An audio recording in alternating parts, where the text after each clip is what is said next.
get on to the first team. A quick one about the youth team. What an achievement that is. Yeah, it's fantastic. You know, it makes us really proud as a football club that we've got an academy in the last four of a really prestigious national competition, and within the likes of Man United, Man City, Arsenal, Villa. Watford are the first team in the semi-finals, so it's a real good group, that one, and one that I have absolutely no hesitations about dipping into for the first team squad, and they're really flying the flag for us, and the club seems in a real healthy moment at the minute. And you have done, and you know there's some decent ones in there, aren't there? Yeah, absolutely. There's a few debuts to come out of that group, and Ramirez Espan and Navizada are firmly part of the first team squad for every game at the minute, and they're players who I'm very close to trusting playing a lot of league minutes. So it's nice to see that. I think last year when I was the youth team coach, we got Man City in the third round, they went on to win it. So it's been nice to have had a bit more of a favourable start to that competition, but then two real solid tests with Tottenham and Southampton, two Cat 1 academies that they've beaten convincingly, in my opinion. Good it's great for the club, isn't it? That's where you're going to get the talent from. Yeah, absolutely, it makes the whole club have a feel-good factor about it. Richard Johnson, Jimmy Gilligan done a fantastic job in giving me resources to dip into, but I think that it's real significant when you get a youth cup team in the semi-finals. That for me is significant. Let's get on to the first team. Massive win last weekend, obviously. There were injuries that were picked up. Just go through some of those ones that came off and how they are this week. So Larouche is trained today, available. Giorgi trained all week, was muscle cramps. Kevin Kebben is the one that is slightly more significant, and we'll lose him certainly for the next two. And James Abankwah has trained also, more of a contact injury than an ankle sprain. So 3 good, 1 not so. It's a real shame for Kevin, isn't it? Because those two together have looked really solid. Yeah, the positive news about Kevin is he's not his knee. So the problem that's been seeing him out for the most of the season has been his knee, and when that usually happens and you've spent so long on the sidelines, you get a muscular injury when the demand's so high. So that's all that's happened with his hamstring. We're gutted for him because he's waited a long time, and 2 starts, 2 clean sheets. But he's mentally strong for a young player, and he'll be back hopefully before the international break, but definitely after it. How big a call was that, Kevin over Pollock? Yeah, the biggest I've made for me. It was the decision that I lost a bit of sleep over, and they're pushing each other. Everyone in the squad, there's good competition, and lads are pushing each other to better levels, and that's the culture I want to create. With those two, Kevin and Abankwah, it's meant you've been allowed to play your 4, which I think you prefer. You can still do that with Pollock in there alongside Abankwah? Yeah, and speed on the back line always helps you in a 4. So James brings us that, and Mattie brings us important other qualities. He's been fantastic on the ball, aerially, in the duels, is a leader, and they complement each other nicely. So fully confident in the 2 lads that will most likely play on Saturday. Talk to us about Abankwah. I was chatting to a former Prem defender who was absolutely gushing over him. How good could he be? Well, first and foremost, his attitude means that he'll fulfil his potential, which is exciting. I always think that you can have as much potential as you want as a young player, but the attitude is the thing that means you'll fulfil that. So he's got that. He wants to listen, learn. I can quickly see he'll be a leader of the group, and he's got some fantastic attributes since he's been consistently playing at centre back. He's been magnificent for us, and a real key component of the 2 clean sheets recently. And those 2 clean sheets as well. Selvik just seems to make everyone nice and calm and steady in that defensive line too. Yeah, again another really good addition from the January window. Egil's got to know the league very quickly. He's a smart guy. Again, another leader among the ranks, and quality in his left foot, calmness in possession, commanded his box in the aerial threat of Luton very well, and he's been consistently good. Even the Leeds game, he couldn't have done anything with the goals and showed a real calmness and confidence. So I've been really pleased with the start he's made as well.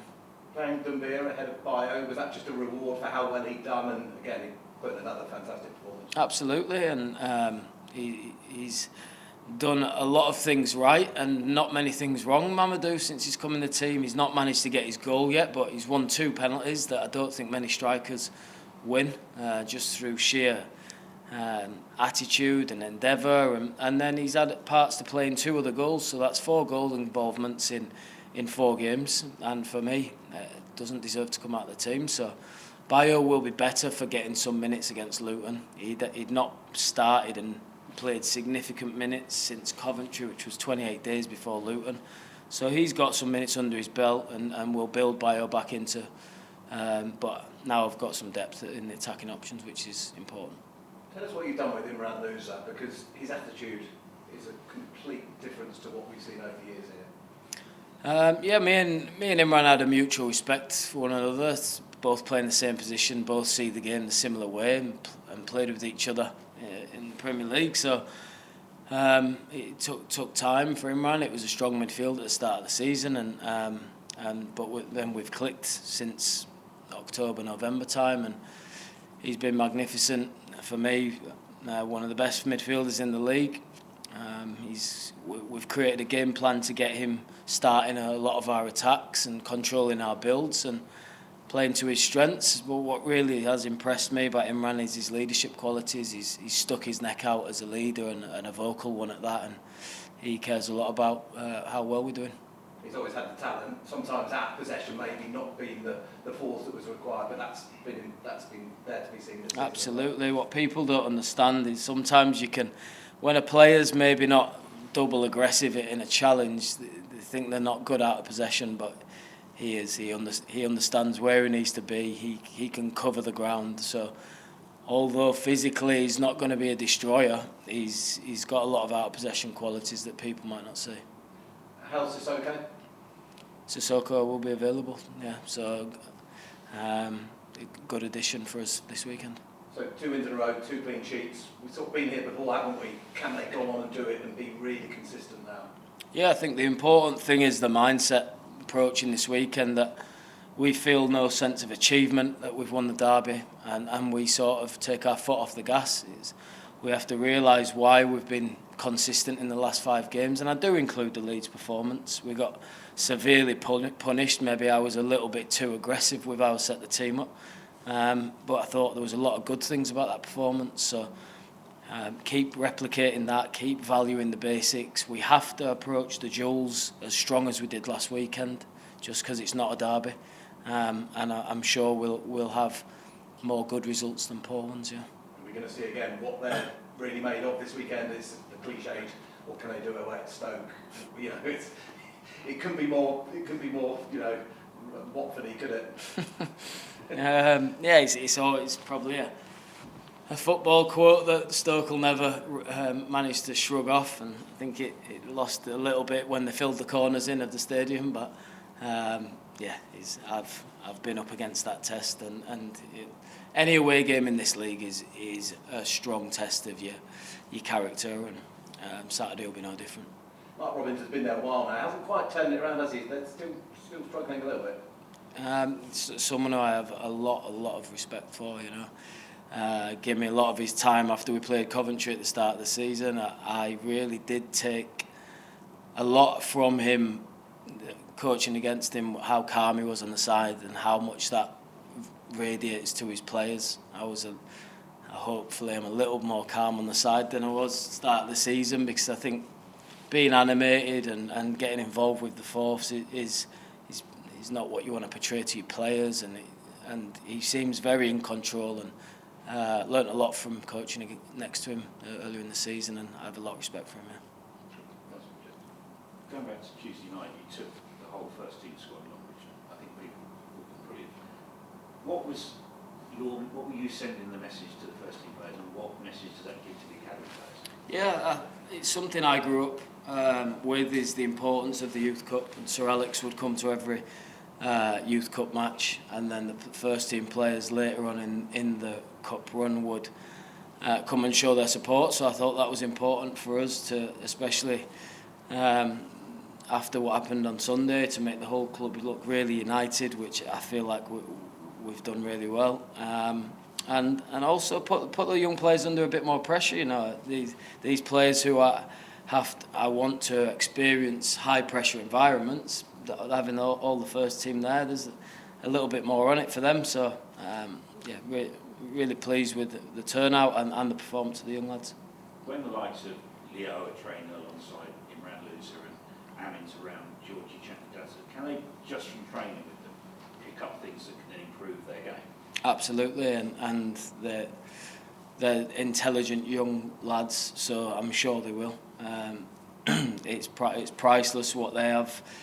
Their role models and examples, and funny because very, very similar style of players. Leo to Imran and Amin to Giorgi, so they should be if they aren't. With the players that are in that under-18 squad, some of them would have been your players last season. Even back then, can you start to see which ones are going to progress? You always have an inkling, but that has changed over a period of time, I must say. They've still got a lot of physical development to go through at that period of time, and that is the period of your career where distractions start coming into your life, and how young players deal with distractions is also a key factor whether they can go and fulfil their potential. So I think the maturity and the professionalism of the group is why we all saw this as a special year for our academy, and they're living up to that. When fans say, well, if they're old enough and good enough, why aren't they in the team? Is that a balance between pitching them in at the right time and giving them a run rather than dipping them in and out all the time? No, I fully agree with the statement. I think that shows with a 21-year-old average age back four and a striker that's just gone 19, I absolutely have that mentality. So Amin and Leo, amongst some others, but Amin and Leo are very, very close to getting first team appearances, and I have full trust in them. If someone had offered you 7 points from the last 4 games before we started, would you have taken 7? Good question. I'd like to focus. At the minute, I'm just focusing on the next game, and so I'd settle for 3 on Saturday. Okay, let me flip it around. People looked at that last 4 games and thought, well, they're tough. Now look at it and you think, well, maybe that's a slightly easier run, but that's just as dangerous a mindset to get into it. Yeah, and that hasn't proved true for us this season, you know. So I think I went down the road and the route of blocks of games, and I've learned to take it day by day, game by game, and that is a much better mindset that we're in as a staff, as a group of players. So yeah, instead of setting blocks and medium-term goals, I think it's much better that we're just game by game. So I'm not looking at the next block of fixtures. All I'm looking at is how do we win at Stoke away.